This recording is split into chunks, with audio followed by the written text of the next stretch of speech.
আসলে আমাদের বাংলাদেশে এখন যে অবৈধ সরকারটি আছে, সেই সরকারের আইন, বিচার, সংসদ বিষয়ক মন্ত্রণালয়ের দায়িত্বে যিনি আছেন, তিনার নাম হচ্ছে আসিফ নজরুল। এই আসিফ নজরুল যদি কোনো কথা বলে, কোনো স্টেটমেন্ট দেয়, যেহেতু তিনি আইন, বিচার এবং সংসদ বিষয়ক মন্ত্রণালয়ের মন্ত্রীর পদমর্যাদায় আছেন, তাহলে এটা ধরে নিতে হবে বর্তমান দখলদার যে বাহিনীটা বাংলাদেশের ক্ষমতায় আছে, এটা তাদেরই স্টেটমেন্ট। এখন কন্ট্রাডিকশনটা কোথায় আপনাকে বলি। ডক্টর ইউনূস কিন্তু একটা স্টেটমেন্ট দিয়েছে। উনি বলেছে ভারতের কাছে দুঃখ প্রকাশ করেছে এবং সমবেদনা জানাইছে যে এরকম যে জঙ্গি হামলা, এটার তীব্র নিন্দা জানায় এবং তারা এইরকম জঙ্গি হামলা বন্ধে যে কোনো রকমের সহযোগিতায় তারা প্রস্তুত। তা এখন ডক্টর ইউনূস যেহেতু যেই কোনো রকমের সহযোগিতায় প্রস্তুত, এই জঙ্গি হামলার সাথে কারা জড়িত, কিভাবে হয়েছে, এটা তো আসিফ নজরুলে জানে। কারণ আপনি খেয়াল করে দেখেন, আসিফ নজরুল তার স্ট্যাটাসে যেটা বলছে যে অজিত দোভাল এবং অমিত শাহ এই দুইজনকে আঙ্গুলি নির্দেশ করে তিনি বলছেন, তাইলে এই দুইজনের সাথে আরো কারা আছে, তাদেরকেও তো খুঁজে বের করতে হবে। আসিফ নজরুলকে আমি মনে করি ডক্টর ইউনূস এখন ডিবির হাতে তুলে দেখবে। ডিবির হাতে তুলে দিলে ডিবি যদি এই আসিফ নজরুলকে একটা এই ইন্টারোগেশন করে, তাহলে এটা ভারতের জন্য লাভ, বাংলাদেশের জন্য লাভ। কারণ ডক্টর ইউনূস তো বলছেন যে উনি চান এটা সহযোগিতা করবেন।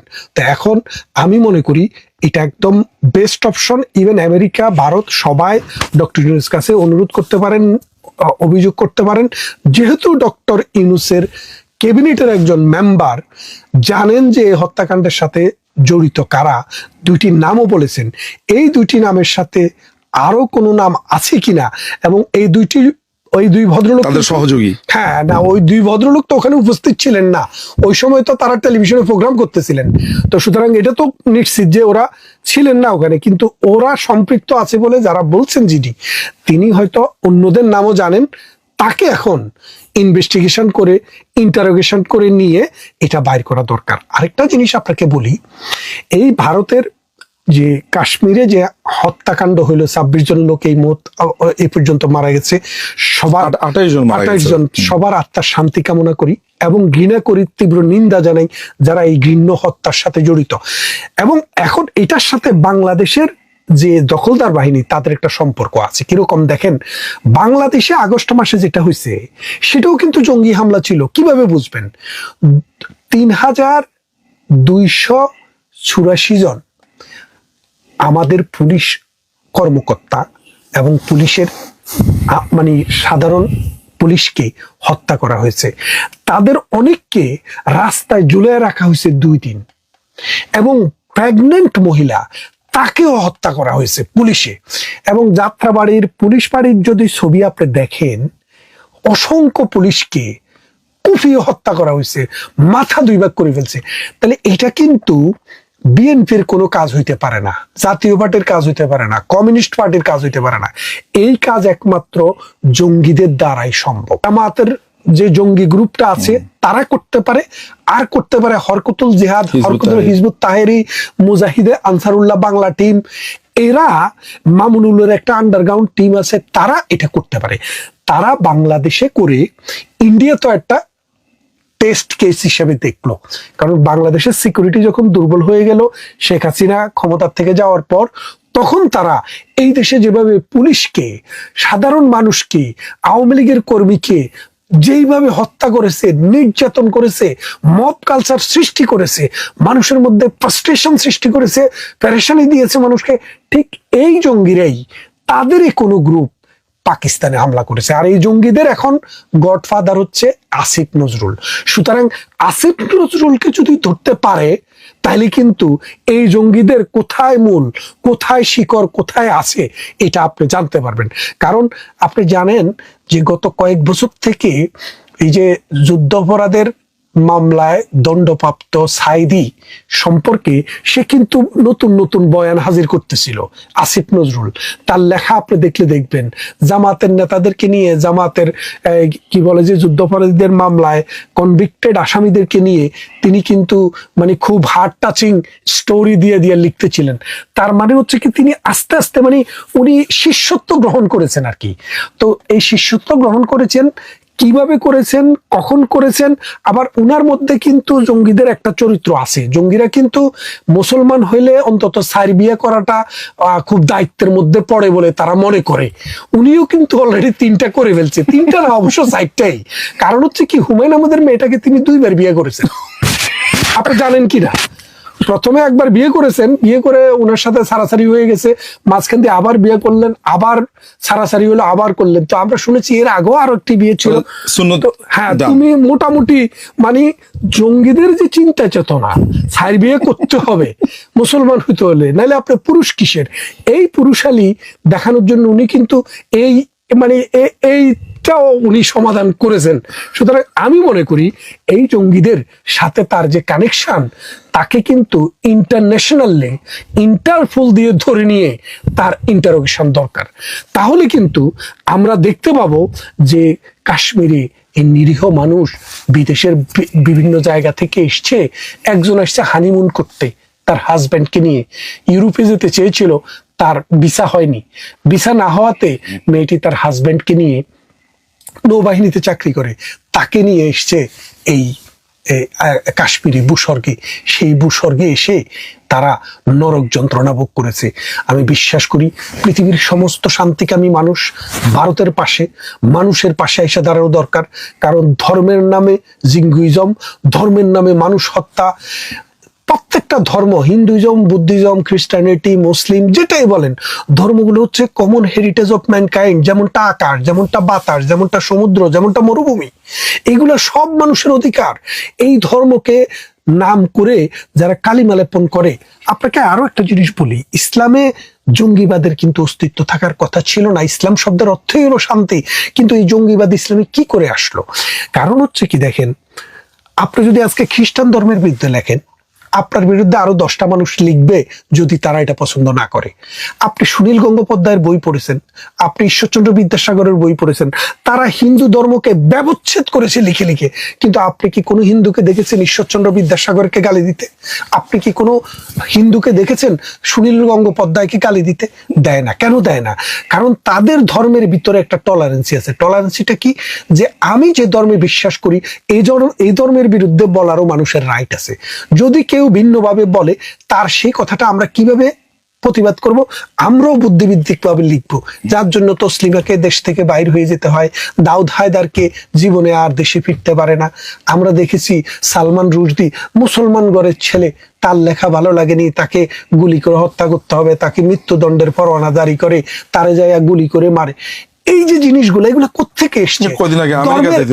হ্যাঁ, এটা দেখেছি, তাতে একটা চোখ চলে গেছে। তার কারণটা কি? কারণটা হচ্ছে তাদের হাতে কোনো অস্ত্র নাই। দেখেন, অস্ত্র হচ্ছে, যদি কেউ বুদ্ধিভিত্তিক ভাবে একটা বই লিখে, আমি যদি মনে করি এটা ইসলামের জন্য অবমাননাকর অথবা এটা রাইট না, আমি আরেকটা বই লিখবো, আমি আরেকটা বই লিখে তার জবাব দিব। কিন্তু ইসলাম ধর্মে এই জিনিসটা এখন আর নেই। এখন হচ্ছে কি, জোর করে মানুষকে মুসলমান বানাতে হবে অথবা মুসলমানে রাখতে হবে। এই জায়গা থেকেই কিন্তু জঙ্গিবাদের উৎপত্তি। বুদ্ধির মুক্তি এবং চিন্তার স্বাধীনতা, মানুষ সৃষ্টির সেরা জীব। ইসলামে বলে আশরাফুল মাকলুকাত, সমস্ত মাকলুকের, আমরা শুনেছি 18,000 মাকলুক আছে। এই 18,000 মাকলুকের মধ্যে সবচাইতে শ্রেষ্ঠ মাকলুক হচ্ছে মানুষ, যে চিন্তা করতে পারে, যে বুদ্ধি আছে, যার চিন্তা চেতনা আছে, সাধনা আছে, যে জন্মগ্রহণ করে উলঙ্গ ভাবে, কিন্তু পৃথিবীতে এসে সে কাপড় পরে যতদিন বেঁচে থাকে কাপড় পরে বেঁচে থাকে। কিন্তু অন্য কোনো প্রাণী ল্যাংটা জন্মগ্রহণ করে কাপড় পরে নাই কোনোদিন। জন্মেছে ল্যাংটা, বেঁচে থেকেছে ল্যাংটা, আবার মৃত্যু হয়েছে ল্যাংটা। কিন্তু মানুষ কিন্তু ল্যাংটা জন্মগ্রহণ করলেও জন্মের পরে কিন্তু সে কাপড় পরে। এই জন্য বলছি, মানুষের যে আশরাফুল মাকলুকাত, এই মাকলুককে আশরাফুল মাকলুকাত, মাকলুকের যে আশরাফ করা হয়েছে একমাত্র বুদ্ধির কারণে। আর বুদ্ধিভিত্তিক মানুষের লেখালেখি করে, সেই লেখার সাথে আমার দ্বিমত থাকতে পারে, সেই দ্বিমত আমি আমার লেখা দিয়ে প্রকাশ করব, তাকে হত্যা করে নয়। সেই জন্য বলছি এই জঙ্গিবাদের মূলে হচ্ছে এই মোল্লাদের বয়ান। আমাদের দেশে আপনি অবাক হয়ে যাবেন, এই আজহারি নামে আমাদের দেশে একটা মাওলানা আছে না, এই গজব একটা পয়রা পয়রা গড়ে এখন মানে কালো রঙের, মানে তার চোখের দিকে তাকাইলে সন্ত্রাসীরা যেরকম কালো গজব পরে না, আরে বুঝছি ভাই গজব বললাম আর কি, এই বড় গড়ি পরে পয়রা হচ্ছেন সে ঘুরে। এখন তার নামের সাথে হলো আজহারি। পৃথিবীতে 1000টা ইউনিভার্সিটিকে হিসাব করা হইলে তার মধ্যে আজহার ইউনিভার্সিটি পড়ে না। আজহার শব্দটা কি জানেন? আজহার শব্দটা হলো কি, ফাতেমাতুজ জোহরা। তো ফাতেমাতুজ জোহরা হচ্ছে মহানবী সাল্লাল্লাহু আলাইহি সাল্লামের মেয়ে। তো এই ফাতেমাতুজ জোহরাই কিন্তু মহানবীর জীবদ্দশায় বেঁচে ছিল, আর সব ছেলে সন্তান মারা গেছে নবীর জীবনে, শুধুমাত্র ফাতেমা বেঁচে ছিল। তখন শিয়ারা একটা মাদ্রাসা করেছিল ইজিপ্টে, এই ফাতেমাতিস গ্রুপ। তো ওরা একটা প্রতিষ্ঠানটার নাম দিছে, মানে এটার নাম দিছে যে জাহারা, ফাতেমাতুজ জাহারা। এই জাহারা কালক্রমে হয়ে গেছে আজহার। জাহারা মানে হচ্ছে আলোকিত, আলোকবর্তিকা হাতে নারী, যে নারীর হাতে আলো। কথা বলছেন, নারীদের সর্দার, নারীদের উপরে খরচ চালায়। হ্যাঁ, না, নারীকুলি শিরোমণি। এই ইউনিভার্সিটিটা পরবর্তীতে এটা ইউনিভার্সিটি হয়েছে। আমাদের বাংলাদেশের 1000 ছেলেমেলে প্রতি বছর পরে ওখানে, এখন 1000 করে আজহারি বাইর হচ্ছে। আপনাকে আগেও আমি বলেছি যে হারভার্ডি, ক্যামব্রিজি, অক্সফোর্ডি জীবনে কোনোদিন শুনি নেই, কিন্তু তারা কখনো হারভার্ডি কখনো অক্সফোর্ডি শুনবেন না, কিন্তু আপনি শুনবেন কি আজহারি, মাদানি, মক্কি। এগুলা কি জানেন? যার কিছু নাই তার তো কিছু লাগবে, সেই জন্য এগুলো দিয়ে নিজের নামটা ভারী করে। আরে ফারুকি, ওসমানী, বাড়ি কি সব নাম যে ধারণ করে, আপনি বিশ্বাস করবেন না। 10টা মৌলবীর নাম শুনলে আপনি অবাক হয়ে যাবেন। এবং তারা এখন, আগে জোকস হইতো না, মানে তামাশা হইতো না অনেক জায়গায়, চার্লি চ্যাপলিন। আমাদের দেশে মোল্লাদের মধ্যে এই মাওলানা না হইয়া যদি চার্লি চ্যাপলিনের ভূমিকা অভিনয় করতো, অনেক ভালো করতো। আরে ভাই, ইসলাম হচ্ছে কি জানেন? আপনি যদি ইসলামের ইতিহাস পড়েন, নবী করিম সাল্লাল্লাহু আলাইহি ওয়াসাল্লামের যুগ থেকে যত তাবেঈনদের যুগ পর্যন্ত, তারা যারা ইসলামের মজলিসে বসতেন, ইসলাম নিয়ে যখন কথা বলতেন, তারা কোনো হাসি তামাশা করতেন না, তারা খুব গম্ভীর কথা বলতেন, কারণ ইসলামের সাথে আদব কায়দার একটা সম্পর্ক আছে। এই মাঠে বসে বিড়ি বানায় খায়া, মানে বিড়ি বানায় খাওয়ার অভিনয় করে, হিন্দি সিনেমার গানের মানে ফ্যারোডি করে গান করে। এই লোকগুলাই জঙ্গি তৈরি করে। কারণ কি, এদের এই জঙ্গিরা থাকলেই তাদের ব্যবসা, এই জঙ্গিরা থাকলেই তাদের প্রতিষ্ঠান চলে। এই জন্য এই বাংলাদেশ এখন ভবিষ্যতের জন্য পুরো দক্ষিণ পূর্ব এশিয়ায়, আফগানিস্তান তো এক পর্ব শেষ করে ফেলছে, এখন পুরো দক্ষিণ পূর্ব এশিয়াতে জঙ্গি সাপ্লাইয়ের খনি হবে বাংলাদেশ, যদি সুষ্ঠু নির্বাচনের মাধ্যমে একটা গণতান্ত্রিক সরকার ব্যবস্থা যদি বাংলাদেশে প্রতিষ্ঠা করা না যায়, তাইলে এই বাংলাদেশ ভবিষ্যতে জঙ্গি সাপ্লাই করবে। আর আসিফ নজরুলদের মতো, আপনি জানেন আসিফ নজরুল কিন্তু সাম্প্রতিক ওই যে মুফতি এজাহার, মুফতি এজাহারের ছেলে হারুন এজাহার, এই মুফতি এজাহার চিটাগংয়ে আমি তখন প্র্যাকটিস করি, সরকারের যে তার অনেকগুলা মামলার আসামি ছিলেন, আমি একটা মামলায় এই সরকার পক্ষে ছিলাম। আমি যখন ওই ডক্টর হাসান মাহমুদের বাবা নুরুজ্জাফা তালুকদার আমার সিনিয়র ছিলেন, ওনার সাথে কাজ করতাম, তখন বেশ কয়েকটা মামলা আমাদের ফার্মে অ্যাসাইন ছিল গভর্নমেন্টের পক্ষ থেকে, যেহেতু আমার সিনিয়র পিপি ছিলেন, তখন ওই মামলাগুলো আমি দেখেছি, ওনাকে আমি দেখেছি। লালখান বাজারে আমি 7 বছর ছিলাম। এই লালখান বাজারে তাদের একটা মাদ্রাসা আছে, পুরুষদের মাদ্রাসা, কিন্তু এটা চারপাশ দিয়া কাপড় দিয়া ঘিরে রাখা হয়, কারণ এটার ভিতরে আফগানিস্তানের লোকদেরকে এনে ট্রেনিং দেওয়া হতো।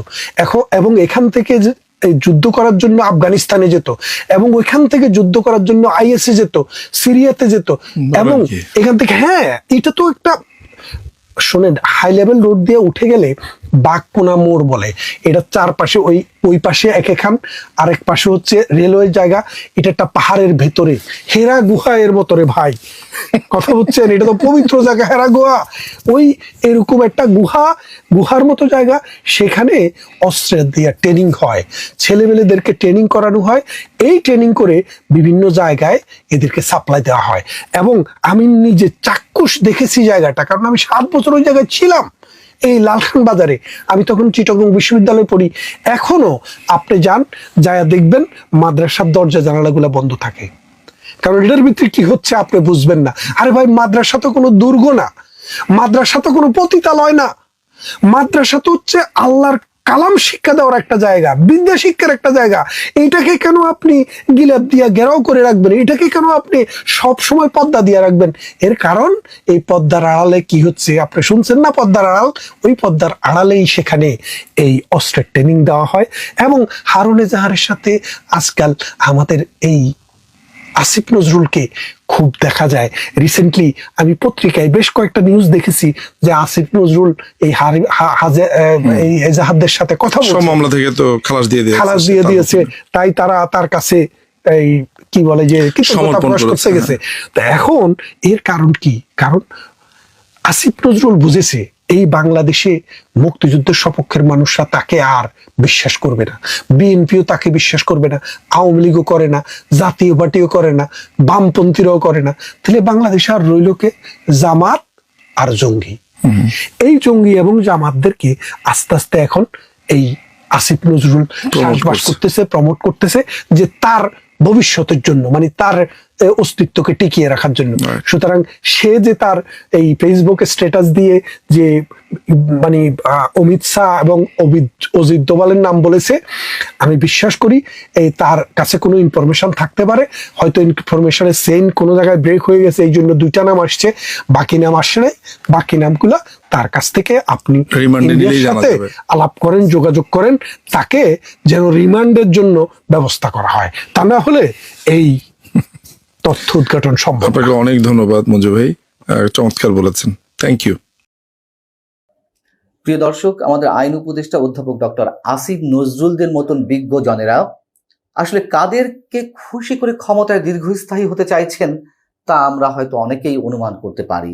মন্ত্রিত্বের চেয়ারে বসে তারা যে অতিমাত্রায় রাজনীতি করতে গিয়ে কূটনীতির ন্যূনতম জ্ঞানটুকু হারিয়ে ফেলছেন সেটুকু তারা বুঝতে পারছেন না, এবং বাংলাদেশকে স্পষ্টভাবে ক্রমান্বয়ে তীব্রভাবে ভারতের মুখোমুখি দাঁড় করিয়ে দিচ্ছেন, তা তারা বুঝে হোক কিংবা না বুঝে হোক।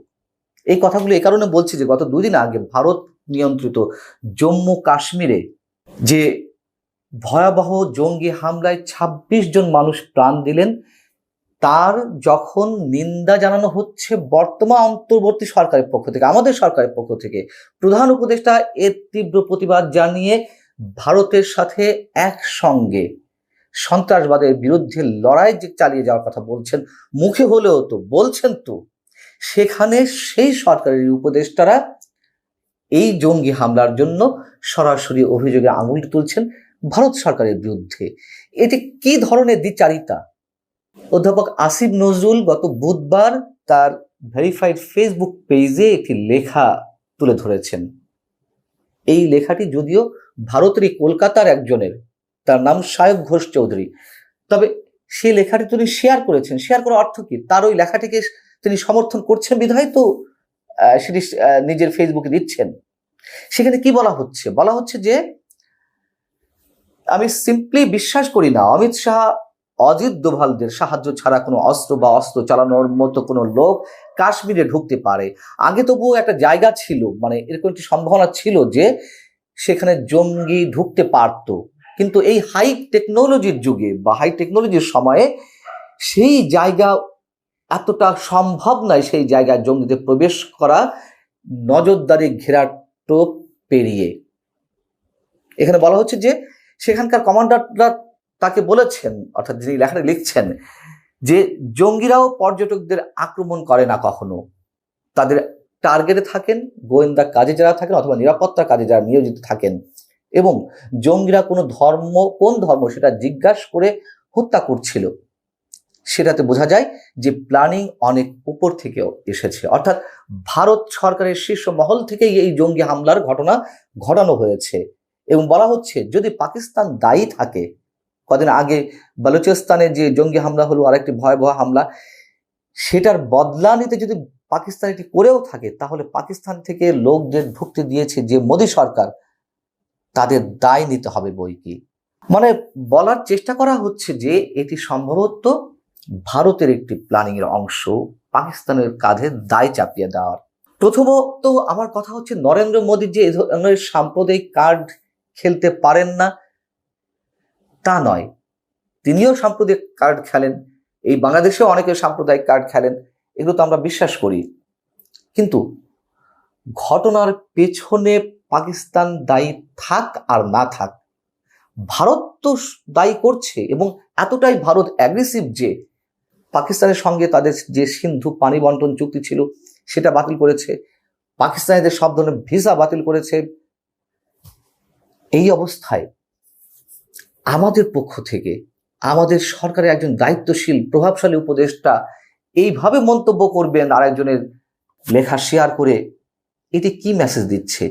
যখন কিনা এই বাংলাদেশকেই মৌলবাদের উত্থানের একটি উর্বর ক্ষেত্র হিসেবে চিহ্নিত করছে ভারত, এবং পাকিস্তানের সাথে বাংলাদেশে একটি অন্যরকম সম্পর্ক স্থাপিত হচ্ছে, সেই মুহূর্তে দাঁড়িয়ে এই হামলাকে, এই জঙ্গি হামলাকে কি করে অন্যভাবে ট্রিট করা হয়? এবং এটা তো এখনো পর্যন্ত প্রমাণিত নয় যে হামলাটা কে চালিয়েছে। তা আগে থেকেই আমাদের উপদেষ্টারা কিভাবে অভিযোগের আঙুল তোলেন ভারতের দিকেই। এবং কথাও সত্য যে ভারতের বিভিন্ন পর্যায়ের গুরুত্বপূর্ণ ব্যক্তি, মন্ত্রী পর্যায় থেকে হোক আর রাজনীতিবিদদের জায়গা থেকে হোক, বাংলাদেশকে অহেতুক আক্রমণ করছে তাদের বাক্যবাণে, তাদের বিভিন্ন গণমাধ্যম প্রোপাগান্ডা চালাচ্ছে, আমরা এগুলো বিরোধিতা করছি। কিন্তু তাদের ওই বিরোধিতা বা তাদের ওই আক্রমণের জায়গা থেকে আমরাও যে পাল্টা এ ধরনের আক্রমণ করব, সেটা কি খুব যুক্তিসঙ্গত? দেখুন, এটি বাস্তবতা। ভারতের মতন বৃহৎ একটি প্রতিবেশী রাষ্ট্রের পাশে থেকে আমরা কেন অহেতুক আক্রমণ করতে যাব? বরং ভারত যাই করুক না কেন, আমরা আমাদের দক্ষ কৌশলের মাধ্যমে, দক্ষ কূটনীতির মাধ্যমে আমরা আমাদের গার্ডস শো করব, আমরা আমাদের পররাষ্ট্রনীতি এমনভাবে প্রয়োগ করব যেন ভারত বরং তাদের যে আক্রমণের জায়গাটি সেখান থেকে তারা পিছিয়ে যায়। তা না করে আমরা আরো উস্কে দেওয়ার চেষ্টা করছি।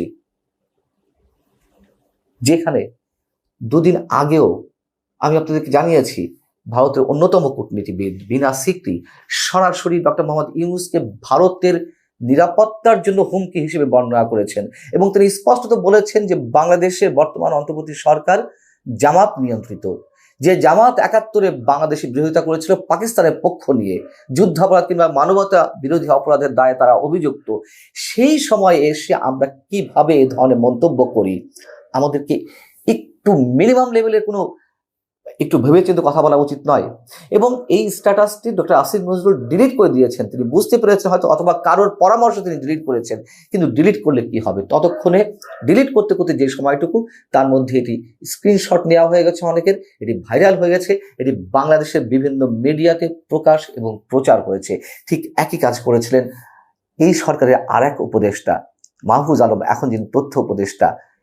তিনি কদিন আগে বললেন না যে বাংলাদেশের মানচিত্র বদলে দিতে হবে, বড় করতে হবে, হিমালয় থেকে বঙ্গোপসাগর পর্যন্ত জনপদ পুনরুদ্ধার ব্যতীত পোকাই খাওয়া পূর্ব পাকিস্তান হয়ে বাংলাদেশ দিয়ে আমরা মুক্তিকে ছুঁতে পারবো না। কি বিপ্লবী কথাবার্তা! তিনিও পোস্ট ডিলিট করে দিয়েছিলেন। আপনার যেই বিশ্বাস ধারণ করতে পারেন না, যে বিশ্বাসে অটল থাকতে পারেন না, যে বিশ্বাস প্রয়োগ করতে গিয়ে পুরো দেশটাই হুমকির মুখে পড়ে, কেন সেই ধরনের কথা, সেই ধরনের মন্তব্য করতে চান? এবং এই মুহূর্তে বাংলাদেশ তো নানান দিক থেকে হুমকির মুখে, সেই জায়গায় দাঁড়িয়ে আমরা আমাদের উস্কানিমূলক বক্তব্য দিচ্ছি। এর চেয়ে আপাতত আর এখন এই মুহূর্তে বলতে চাই না। আল্লাহ হাফিজ, ভালো থাকুন সবাই।